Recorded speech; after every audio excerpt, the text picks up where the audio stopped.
Hello gamers and welcome to another Gold Demon video. Today we are going to be talking about the Prydwen tier list, and now this is not going to be the video you expected for multiple reasons, and this is going to sort of relate to my previous video about saying should you summon. Again, I still stand by my point. I think you guys should save your pulls for other better characters and or pull for like someone like Robin. Now that's besides the point. I want to talk about why there's sort of this like drama going on of the Prydwen tier list that has gotten a lot of attention, at least over on the Reddit. And I think it's been a problem boiling up for a while now, right?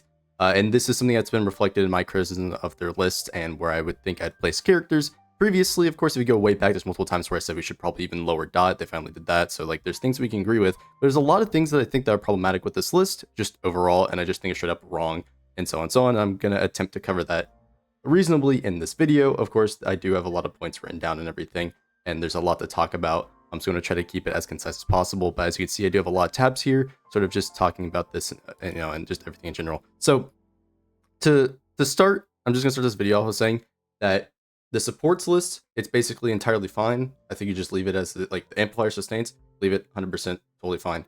It's perfect, 10 out of 10, whatever. Like again, nothing, just really not much to say there. For the most part, it's totally fine. All of the DPS ones and specialist tiers are completely wrong, and I'm saying this based on what their standards are, right? And we're going to talk about that in this video.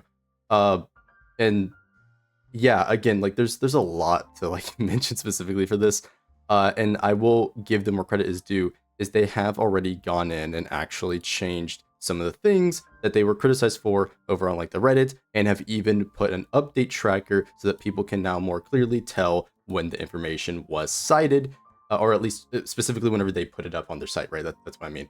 So this is helpful, and it does address some of the issues, but it doesn't entirely address the entire issue of, their site having just problems in general. And so hopefully I cover that appropriately in this video. I've been thinking it out before I recorded it, so hopefully I get all the points, but just get that said, and already 2 minutes in, Jesus Christ. So I'm going to start off with one of the main things, criticism that I've talked about many times before on their tier list, and I will continue to say because it is completely stupid. Play rate should not affect character ratings, right? It's pretty much that simple. Play rate, no matter how you put it, is going to artificially change characters' positions based on personal biases, whether it be they like the character more, they just feel easier to use, right? Or for that person's account, right? They are obviously going to be stronger, but the person doesn't have experience for, X thing. And plus your skewed data pools, if you're only pulling from X, demographic of users, they're more likely to use X unit over another unit, so on and so on. So there's many more reasons than that actually, but those are just some of the key ones I thought I'd point out, is that play rate is just a bad statistic and should never be factored in a tier list that is trying to accurately assess a unit's performance. It should always be, first things first, an accurate assessment of the unit's actual performance. Do they do X thing, right? It's that simple. Play rate should not affect it. And we know this is a thing because they mention it a lot within their tier list and, various things, right here. Play rate consistently below expectations. This is just a thing that straight up should not be factored. It is stupid. I've said this every time. It's reflected in their other tier lists as well. For example, like ZZZ, they're like looking at Ai and Nekomata because those people are using her over a limited DPS, so on and so on, right? Play rate, and I'm going to say this every video until they remove it, honestly. It is stupid. You should not include it, and it sort of undermines the rest of the list, right? Because the site that is here to sort of promote, at least the way they present it, is that they are promoting a accurate mathematic site that is, accurately rating characters. So why do they have usage rate as a part of that? Especially when their site does, you pull it up, you see percentages, you would assume that these people are doing the math, right? And that they are trying to accurately tell you, like, here's the percentages, so on and so on. So even if they don't quote unquote advertise for that, it's still the information that you are given based on what you see on the site, right? And play rate obviously will skew that. And so you can pull up some random DPS, Dan Hung, you can go over to the damage calculations, see X damage calculation, and you're like, oh, this looks pretty good. What if I compare it to the other unit, right? Be like, oh, wait, this is kind of way worse, right? Well, they're only one tier apart. So is it that big a gap? Or even past that, let's say it's another scenario, like Zila, right? We just pull up Zila, right? It's going to be the same thing. You go over to her, you're like, oh, wait, her damage looks even worse, yet she's only slightly below Dan Heng. Why is this? Is it because more people play Dan Heng? Or is it because Dan Heng performs X amount better than Zila? You can't really tell unless you know the context about the game. And that's going to go into a further point, but I just, want to put that out that like a lot of things in here are going to be skewed by play rate. Everybody plays Firefly, but if Boot Hill's over here doing more damage than him, why is he not higher than her? Right? Which, again, that's not true, mind you. Right? There's going to be conditions to that to break DPS units. If you know a lot about the game, you'll know that there's going to be conditions to that. But like what I'm trying to say here is that play rate is going to, no matter what you do, skew your tier list results. It should not be included because it's not consistent with how the unit actually performs. Like, that's just the thing. And I'm spending too long on this point, but like, this is something I think everybody should just flat out agree with. If you don't, I don't know why, but play rate it has biases introduced into a scenario where you should try to be removing biases, right? Because again, based on their site presentation, you would think they're trying to be more objective about it, like information about it, so on and so on. And they even say themselves in like different tabs of their website that's like, you should be using these calcs to build on your information, not as like the end all be all, right? Which is true. That's how it should be. So why are we using usage rate? Okay. Again, actually, I might as well put this in now. I'm going to upload the hour-long rant I had about it on stream last time I looked at this as an unlisted video in the description if you do want to watch it and see what my initial thoughts are when looking at this. Again, I'm trying to clarify the points here in this video and make it more concise, but it seems like I am going to ramble on a little bit too long about it. But again, if you do want to see the full thing, you can check it out for yourselves. I'm not going to upload it in its entirety as a straight video just because I don't really see a reason to, honestly. And so the next thing I have here is inconsistent and wrong based on their own rating system. What do I mean by this? Well, I've got multiple things, right? So with their own rating system and part of their criteria of course, right, is it kind of an example I just showed you. They are using these bracketed tiers of having your apex characters of tier 0 and tier 0.5, right? Meta characters being 1, 1.5, 2, and so on, right? So you understand that, right? You understand that there are certain characters that they are saying perform at X, rank, right? And then furthermore, they're giving them tags and stuff. Now we can debate tags all day, every day. Again, that's really not what I'm trying to bring up here. I'm trying to bring up their criteria, right? So their criteria is mainly using characters at E0, S0 for the 5 stars, and that up to E6, 4 stars with X weapons, and so on, right? Again, there are certain standards that I think are totally fair to talk about. However, this is one of the ones I do think that's criticized, is that, and it's another one of my other points I have here, is that they should have a toggle for a standard DPS, or not standard DPS, sorry, a 5-star DPS or 5-star character in general having their signature weapon, right? I think a toggle for signature weapons will help out massively for helping players who don't look too much into things understand character rankings appropriately, because this will be like, hey, if I want to get the DPS, how's this character going to perform? I think that's something that they should include, and it shouldn't be excluded from the list, right? I understand why they don't want to have 5-star signature weapons, as it can skew it massively, like in the case of Fei Xiao, hers over the free-to-play weapon, or like Blaze over the free-to-play weapon. Those characters are having like a 20 to 30 like damage increase with their weapons, right? A lot of these signature weapons nowadays are really, really powerful, and so this is something that's like, I understand why they wouldn't have it, but at the same time, they're including things like usage rate. So like, I really don't think it's like, come on. Like, there's a lot of people that if they are simping for the character enough, they are going to obviously have the weapon, right?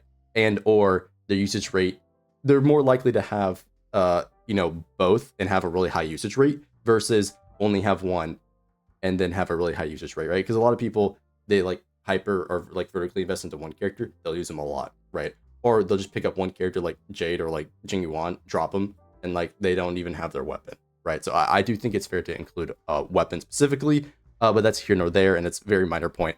But the like whole inconsistency thing comes down to flexibility, investment, and utility points that they have here, and when you combine it with all the other information on the list, right? And I'm trying to keep this at a decent pace. But what we have here is we have a lack, and at least in my opinion, a lack of clarity and accuracy when assessing these conditions, such as, as I said, flexibility, investment, and utility, so on and so on, right?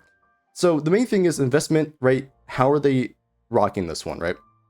They're saying some characters require specific 5-star units, heavy investment, certain relics, sets, so on and so on, right? Okay. Well then, how much percentage is investment weighting on the characters, right? For me, I think it should be weighted not as much as some other ones because the list is supposed to rate how well they perform, right? If a unit has a drastic drop off at lower investment compared to higher investment, then of course you can consider that highly. But if a unit has a lower range, well, I don't think it's that big of a deal, right? So this can be a case by case thing. But investment is one of those weird things where it's like, how are we rating this, right? Are we doing it based on the number of 5 stars to get the performance here? So like, does Acheron need like 55 stars to perform really well? As where you could argue like Dan Hung does, or is it like, oh, hey, the amount of time I've spent on building this is what's going to impact the rating, right? So on and so on. And again, the more character requires perform well, the bigger the impact. And again, they do say that, so like we can agree on this, but I've got no way of knowing how they're doing it, what the percentage of this is, right? For me personally, I would say, again, depending on how much we're weighting investment, Firefly is basically alone at the top because you're running a completely free-to-play character, a E0 5-star that basically needs nothing but scraps, and then another free-to-play character right now. Her team is arguably the most investment friendly because you just build like 2 stats, speed and break, right? So why is she, if we're weighting investment so much for this thing, why isn't Firefly alone at the top for the output you get? Because Firefly, at least in my opinion, is like the cheapest character to invest into and get the most power out of, right? You don't need to have a whole list of 5 stars or a whole setup team specifically for her. I mean, people are going to take that out of context, right? But I'm specifically saying like you don't need to have a entire follow-up focused team for Fei Xiao in comparison to Firefly, where it's like, oh, you're running like two free characters and then Ruan Mei, right? Like there's levels of investment that I think are pretty skewed, and I think are kind of being disregarded at the same time for a character like Fei Xiao, Acheron ratio, so on, right? And why do I bring this up? Well, I bring this up is because you can have many videos of ratio at the same level of same level of investment as Fei Xiao and still zero cycling, so on. Now, is she going to zero cycle easier? Yeah, right. I know there's one person who in my comment section said like, oh, you don't know what you're talking about her performance. Well, like, no, look, if you're looking at the actual videos, the teams that are being used, right, you have ratio zero cycling with like 2 4-stars, Ting Yun, Robin, and then Gallagher, right? Like, I don't know how other way to put it, but they are performing similarly, right? And there's a reason why I said that is even Prydwen agrees. This is 0 and 0.5. This isn't some galactic gap like ratios at 2.0. No, when you actually invest in these characters, they are going to perform similarly. That's not an inaccurate statement.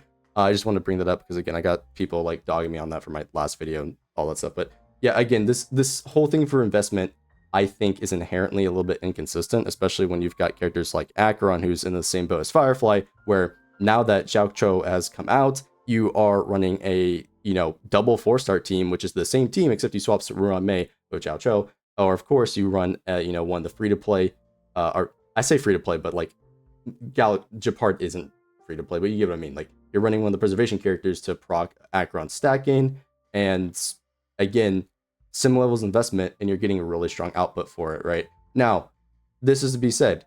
If Fei Xiao, according to your testing and, all these other conditions, is perform better, go ahead, put her above Acheron. I can, just like anybody else, take that opinion and disagree with it, right? And, have a constructive conversation based off of that, right? That's what I try to do with these videos in the first place, is have a conversation talking point. I don't take things too deeply, because I do a lot of the testing and stuff myself. That being said, though, this whole investment thing, it's really here nor there. I just think it's something that they need to consider appropriately, and I don't think they are necessarily, because again, as I said with Firefly, she's like the cheapest character to be. So if we're getting like the power to investment ratio here, she's like basically at the top, to where you could arguably stand alone, put her at tier 0. All right, at least in my opinion. Now some people are gonna be like, oh, free to play March 7th with Fei Xiao and so on, but that's ignoring the fact that you've got characters like Robin and Venturine who are doubling down on the stat gain for Fei Xiao, allowing her to do this OP tech, right? You don't have other characters with that many actions as them, so she obviously would be affected without them, versus you only summon for the one character for Firefly, if that makes sense, right? And again, this is something you can argue all day. I just thought it's worth mentioning, as at least to me, it's seeming relatively inconsistent. And you can argue this depending on where you look at the list for, various characters. And this applies to more than just the Memory of Chaos, it applies to the other list as well, right? And so on and so on. And this is going to be something I explain later on, but I just want to keep going as we're taking a really long time with this. Flexibility. Flexibility is kind of like, it bakes into what I was saying, is that which characters, at least according to them, they're saying is that which characters kit function against various types of enemies, and their ability to perform and not fighting against enemies that are vulnerable to the element, right? This is totally fair. However, I think flexibility is kind of connected with utility, because there's a lot of support characters that you would say are flexible, and it's due to their utility, right?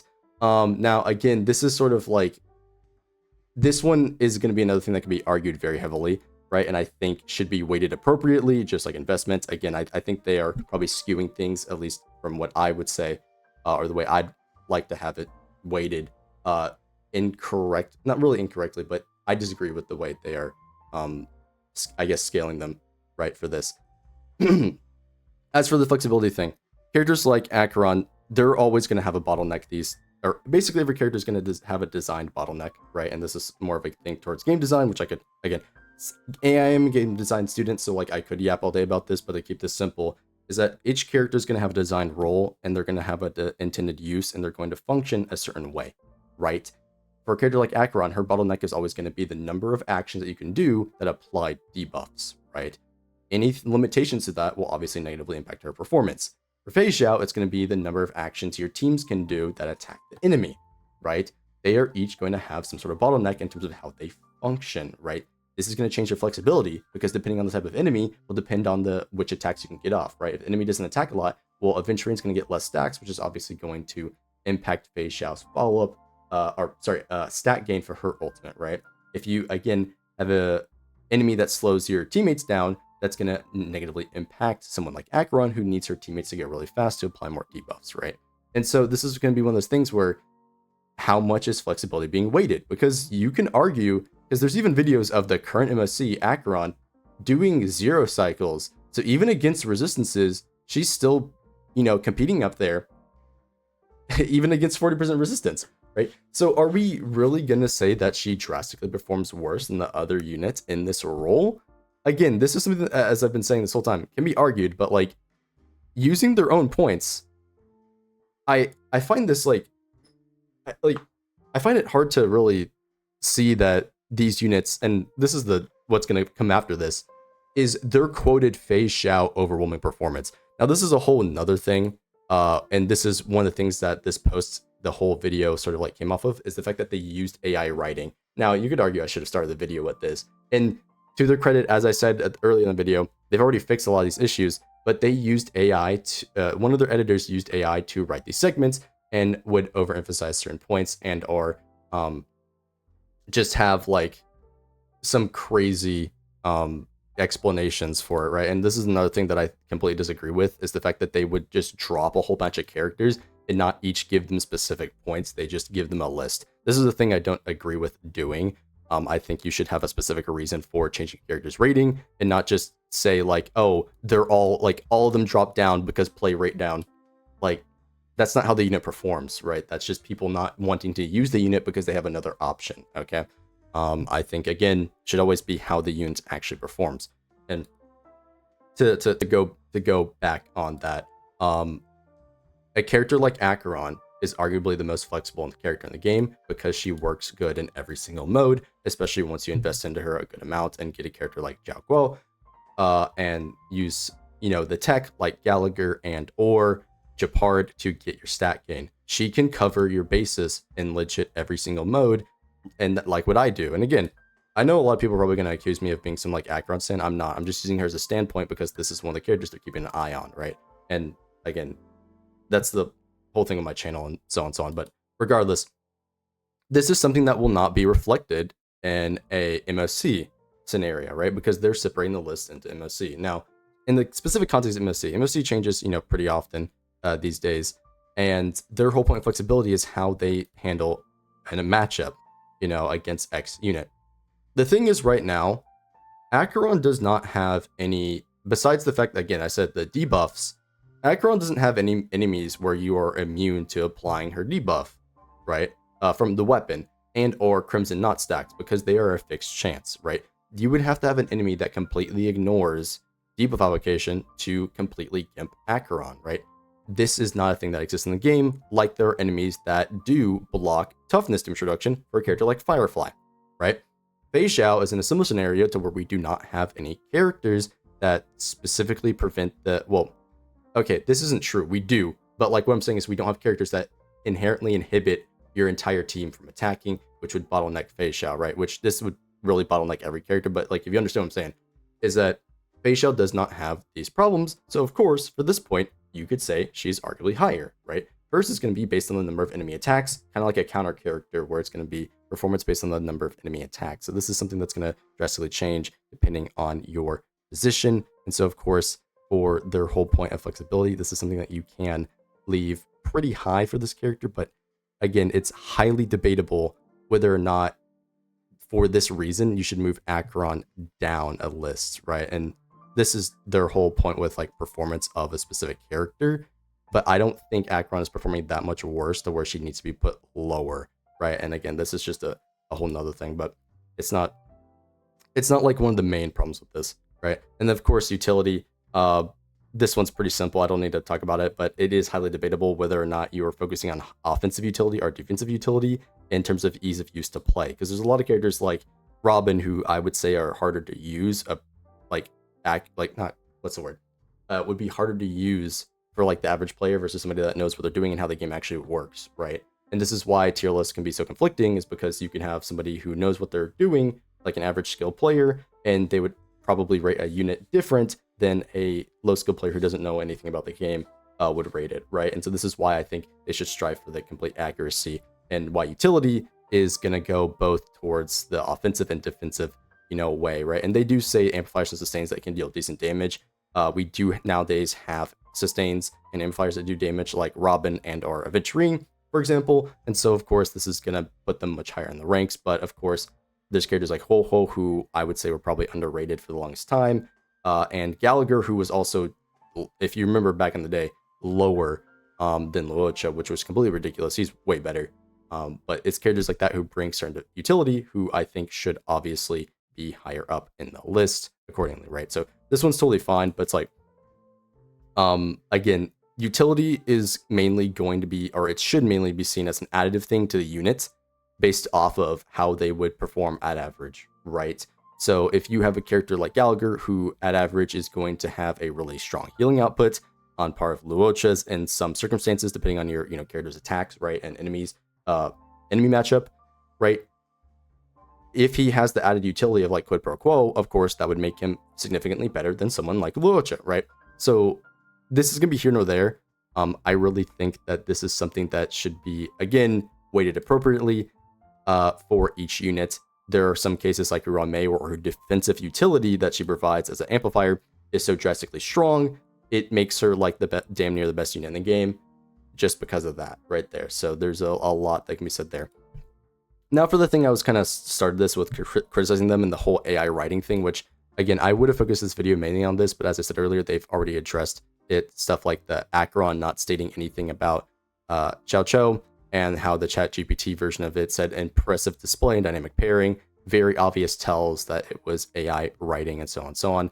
And there's other people that have, brought up examples, so on and so on. Outdated information, this was another point, but I'm going to continue what I'm saying because I'm trying to jump over the place. So specifically with their changelog, they were citing things like Fei Xiao having overwhelming performance, who exceeded all expectations, and so on, right? Now, here's the thing. If you put her above Acheron, totally fine. If that's what you think, that's what you see with your numbers, that's how you're doing it from testing, go ahead. Like I said earlier, it's an opinion. We can take it, we can disagree with it, have a constructive conversation over the whole thing, right? The problem with this is the fact that they are saying that she's got stuff like overwhelming performance, exceeded your expectations. Should we drop Acheron because of Fei Xiao having an overwhelming performance? One, I don't think so. And two, I do think this extreme wording that they have saying that she is so powerful as a single target damage dealer is ignoring the fact that these other damage dealers are just powerful. As I said earlier, there are plenty of videos of Dr. Ratio with similar levels of investment using the exact same team, zero cycling the current MSC, making his performance effectively the same, if not better, than Fei Xiao. And so now, that being said, I said if not better. That's there are some cases where he can, right? But again, that's an investment talking point with that. And again, oh, that's extremely loud. Jesus.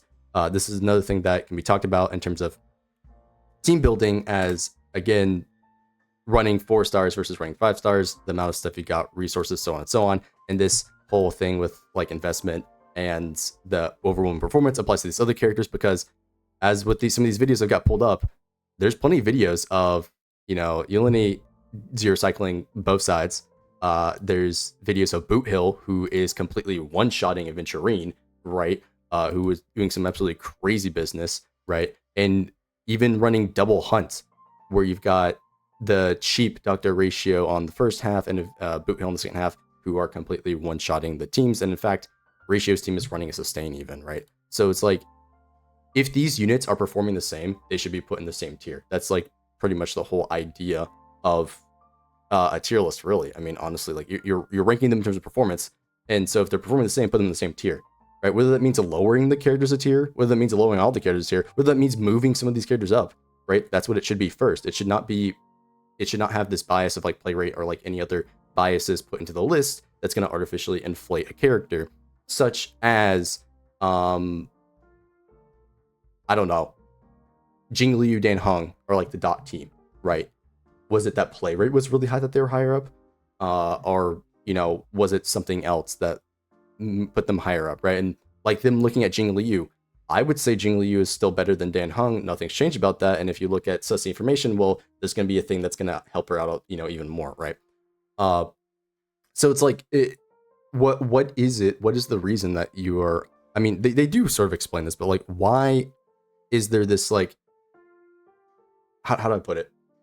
Why is there this like confusion about how the unit's actually performing, right?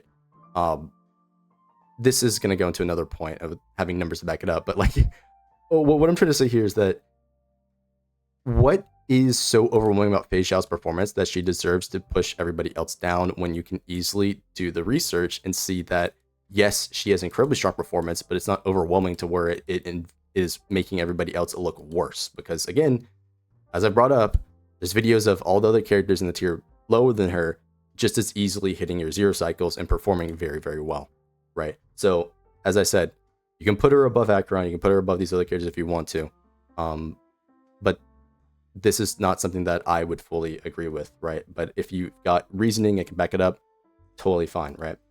And this isn't a small point. This is something that's sort of encapsulating the whole list, is that they currently don't have calcs to back up all their points.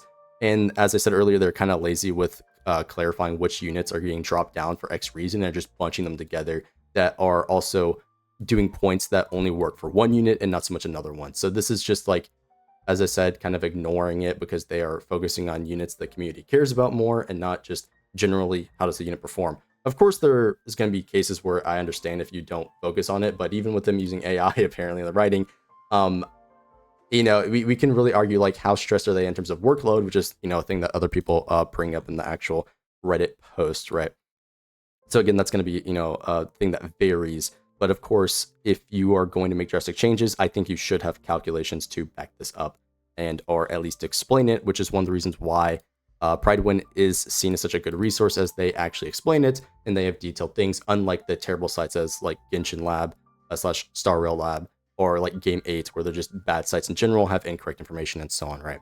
And that's going to be another thing, is that there's sort of, or at least there was, misleading information. Now, from me looking at it, they've actually gone in and addressed some of the points. So there was a point with Jing Yuan where he, quote unquote, didn't work well with the current supporters, which is something that's changed over time. And they've seemingly removed this over the past 3 days that this post has been up. So it seems that they have been listening to the criticism, and this is with another thing, is that why they've introduced this update tracker, right? Is that this is sort of a way that you can say like, hey, this is when the information was posted.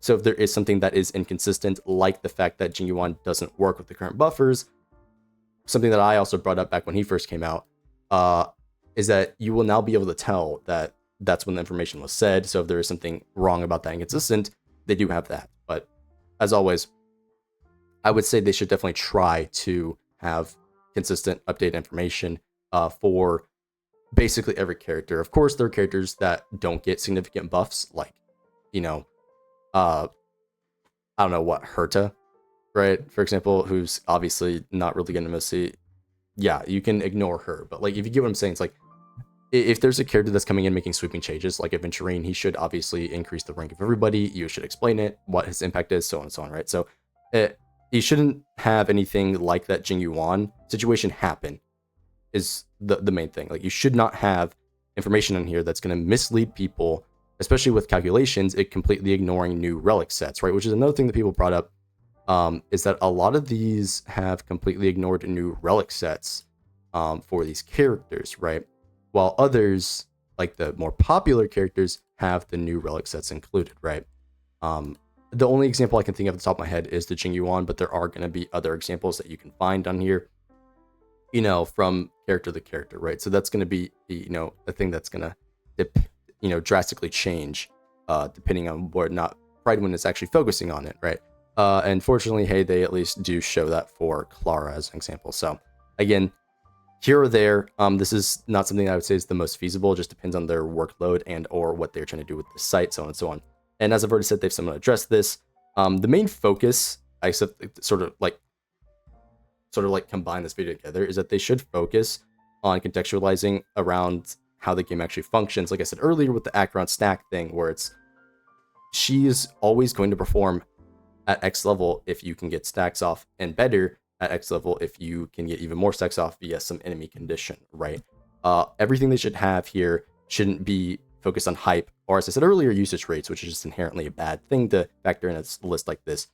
It should be how the game actually functions. Everything should be contextualized around how the game actually functions, not so much on the character's peak potential, because obviously we're going to have scenarios like right now where you're going to freak out about Fei Xiao because she's like one-shotting X thing, where it's like, oh, well, these other characters can also one-shot X thing, if not more so than Fei Xiao, right? So it should always be on how the game actually works, and that's why you'll see skewed things like having, for the longest time, not having the dot characters altogether, right? And now they're having even Gwenaifen above the other dot characters, which I think is crazy, because she's basically been entirely replaced. But again, this is a whole nother thing that you can talk about, where it's like some characters who realistically perform the same are not being put in the same tier for whatever reason, even though if you were to contextualize it around, hey, how many skill points does this guy use in terms of how the enemies are attacking, are you losing the dot stacks, so on and so on, like how the game actually functions, you would see that, hey, Sampo actually works very well independently outside of having characters like Kafka, where you can use him with someone like Black Swan,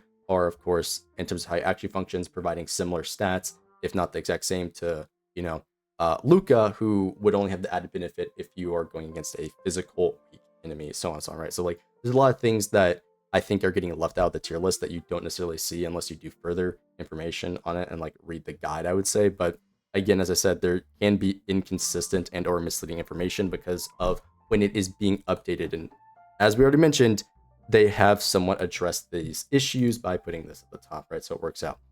I've already mentioned getting kind of one guide earlier with the one comment section. And then I guess the last thing for this is that for these videos and every video, I would hope that people have constructive criticism in the comments. Do not bash me or other people.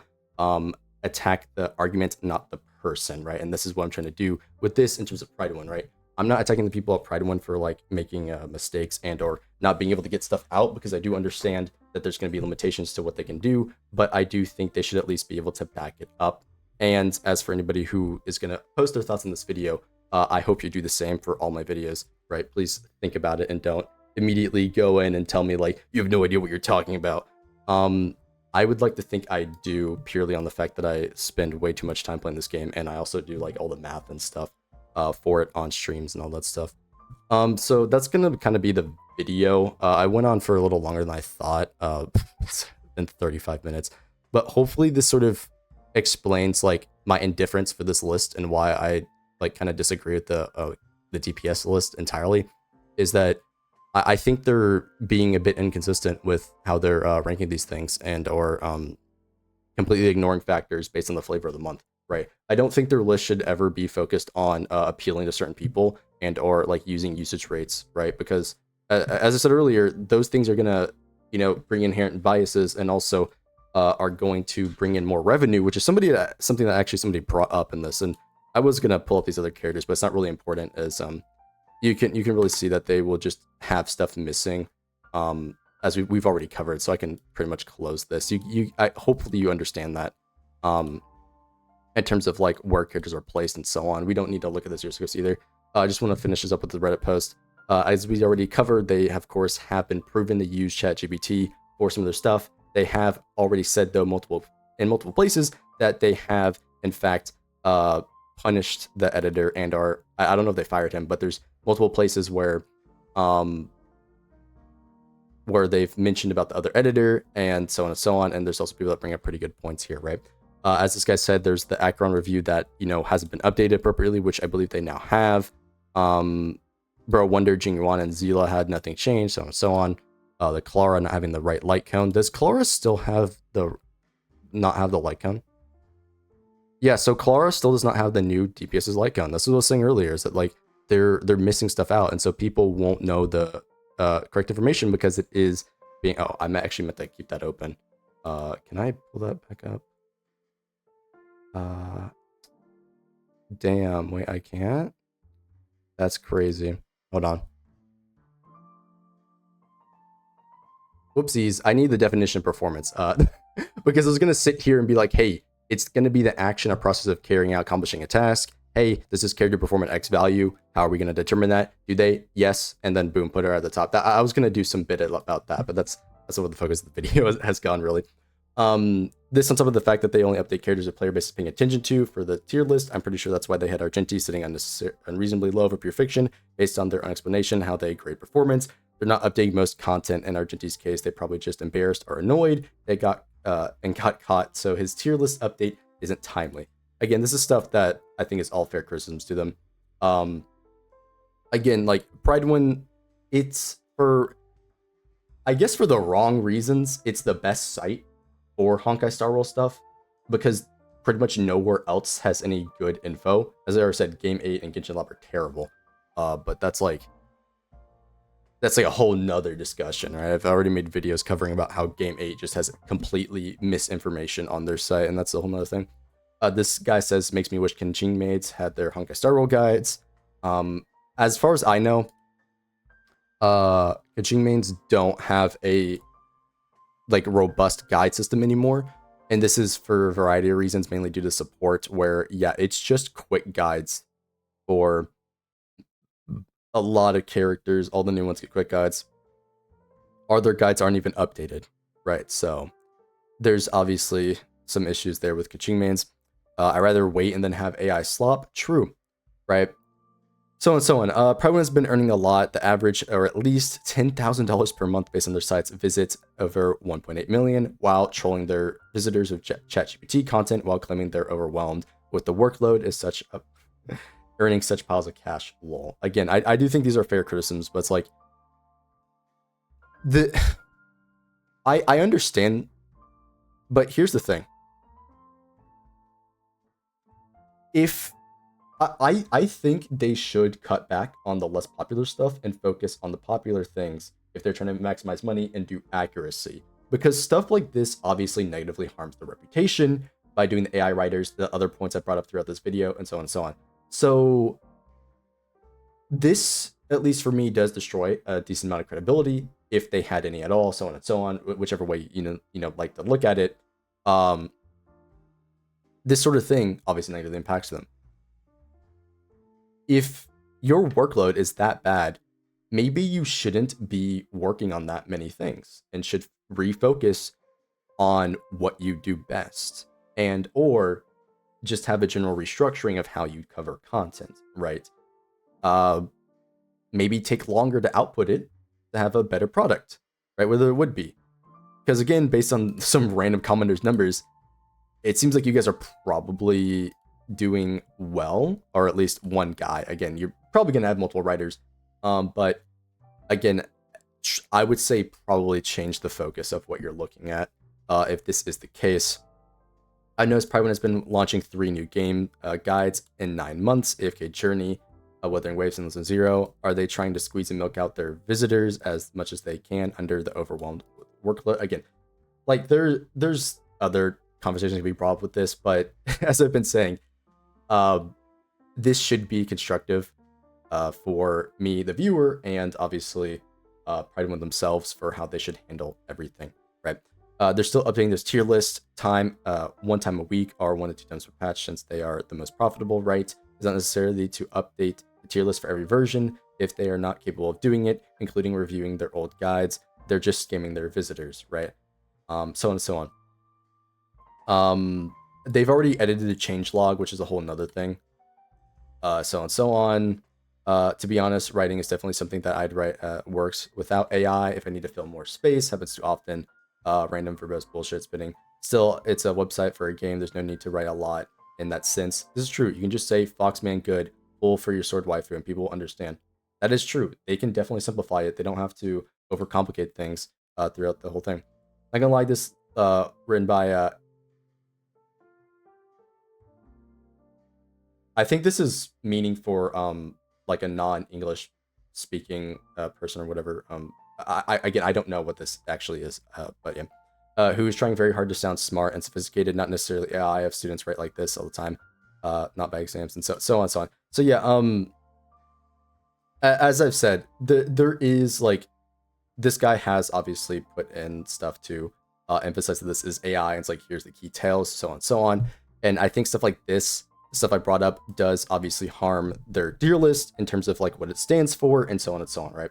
So yeah, unfortunately this video went on for 40 minutes, dear god. Of course, as I've said, the description will be the 1 hour version of me just bashing directly like how I disagree with this whole thing here.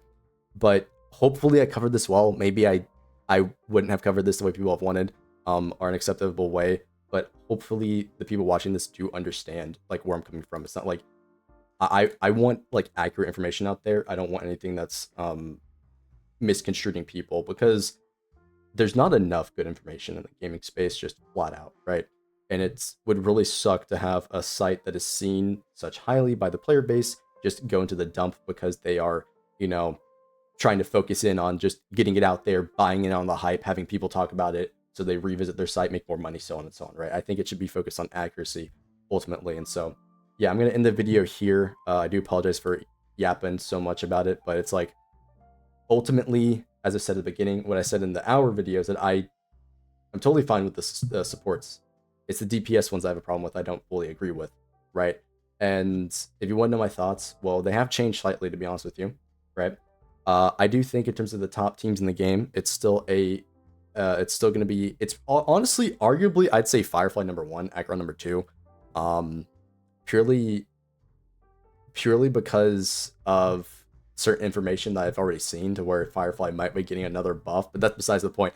You could put them tied for 1 or 2. I would put Boot Hill at #3, because I'll be real, despite the fact that he is going to be harder to play than a lot of characters, I do think he performs at that top level, where he's, again, as I said, completely ignoring boss mechanics like Aventurine. So if you have a character that can do that very efficiently, I do think they are deserving of that top 3 spot. It just is what it is. As for #4, it's going to be a toss-up between Yulini, or let's do 4, 5, and 6. Let's just include all of them. It's going to be a toss-up between Yulini, Dr. Ratio, and Fei Xiao.